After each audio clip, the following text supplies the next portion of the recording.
Show them who pays for your editorials, Natu. Me. Thank you very much. There's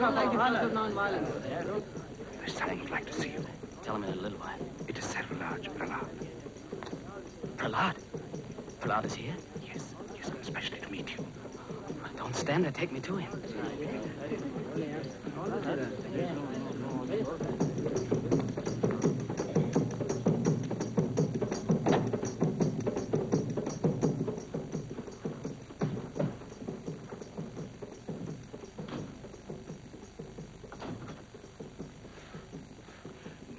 Say, Shri Prahlad. Oh, yes, and his good right hand, Shri Kanik.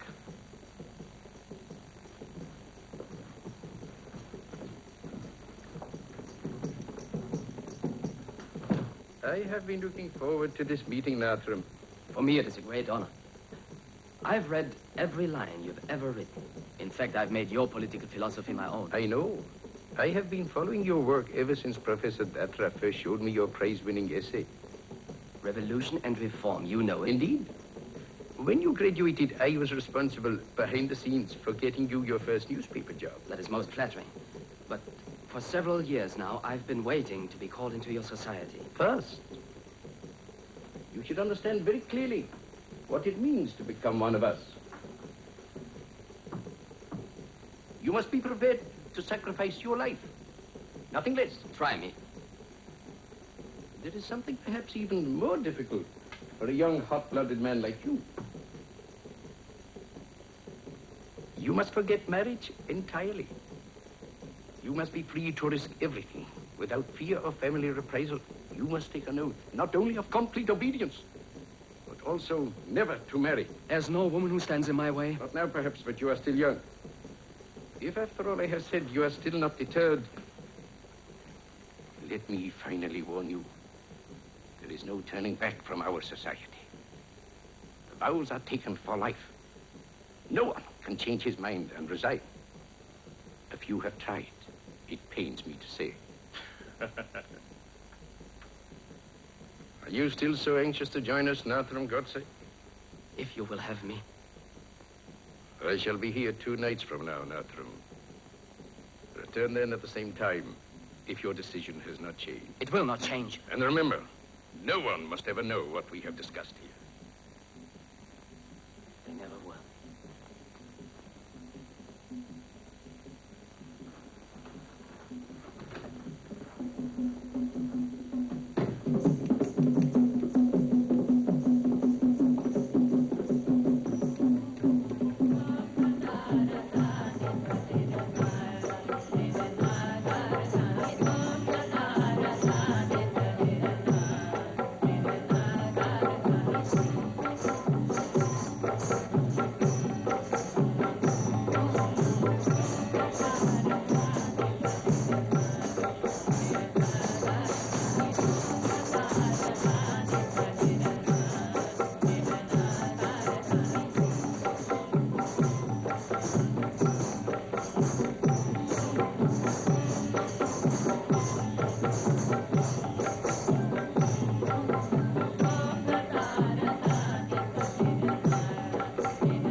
Did not say no women, just no marriage.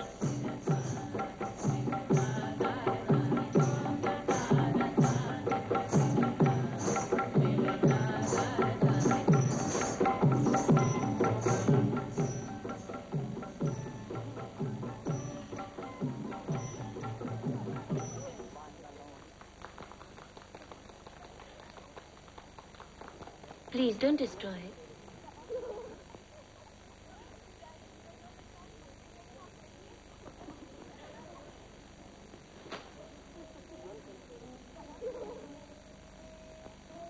Was cruel. I'm a cruel man. I don't believe it. You're just angry because I caught you smelling a flower.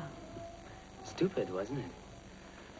I almost missed the loveliest fragrance in this garden. Who are you? I'm named for the flower you destroyed. Ratkirani. Rani, anyway. I saved the most sensational idea for the next editorial. Mrs. Mater. You know each other? No. I'm not from Gotze. Yes. The misguided voice of reaction. And where is your husband tonight? I left him on the tennis court showing his admirers the serve he used to win the club championship. Why don't you go and watch him up there? You like sports. Oh, no. Much too full. No one is telling you to play. Get an interview with the champion. Oh, yes? That is a splendid idea, that. Yes. See you later. You don't care any more about tennis than I do. Don't I? No. Or you wouldn't be wandering in this garden with a lonely drink. I'll share it with you. I hardly think your husband would approve. Don't tell me Naturam Godse, the fiery demagogue, is afraid of my husband. Is that a challenge? Be careful, because I always accept a challenge. So do I. At least we have that in common.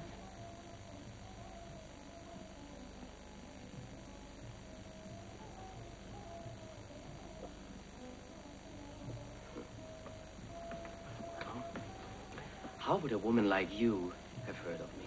From your editorials, of course. Ah, you must have heard your husband discussing them. You are wrong.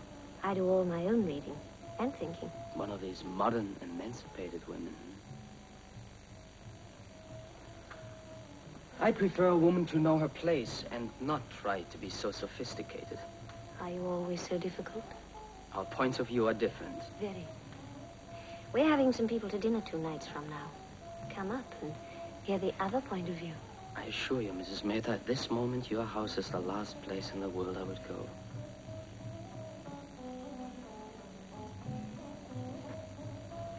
I'm sorry. Bye.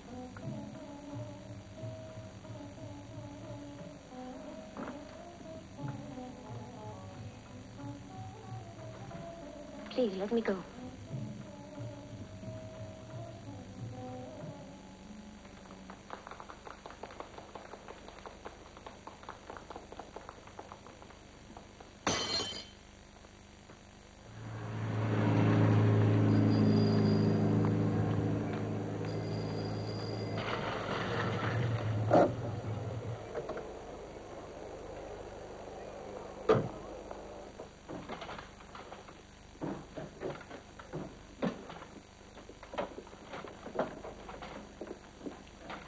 The editor's office, please. Over here.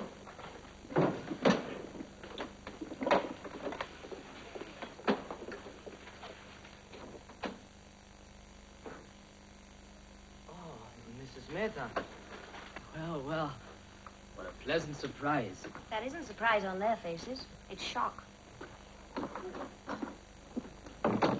You're the first woman who ever came here alone. We are a conservative press. I'd say you're a reactionary press. How can an intelligent man like you keep printing these dreadful editorials about Mahatma Gandhi? Because that is my opinion, and I agree with it. I didn't expect to find this in your office. I believe in knowing your enemy. Gandhi Ji is no one's enemy. I wish I could find some way of making you see that. Are you one of his followers? I can't honestly say that I am. I smoke, I drink, I have a violent temper, but I believe in him. He's pure goodness and love. Love. Now, that is something I should like to discuss with you. Let's get to the club. I have a lunch. Club? Which club? Oh, excuse my ignorance, but I do not belong to any clubs. The racket club. I don't belong either. Magin does. Ah, your husband, the champion. Tell me something. Can you get Nasek whiskey at the club? Nasek whiskey? Yes. I don't think I've ever heard of it. Maybe we could discuss some politics over a glass. Where does one get Nasek whiskey? In Nasek, of course.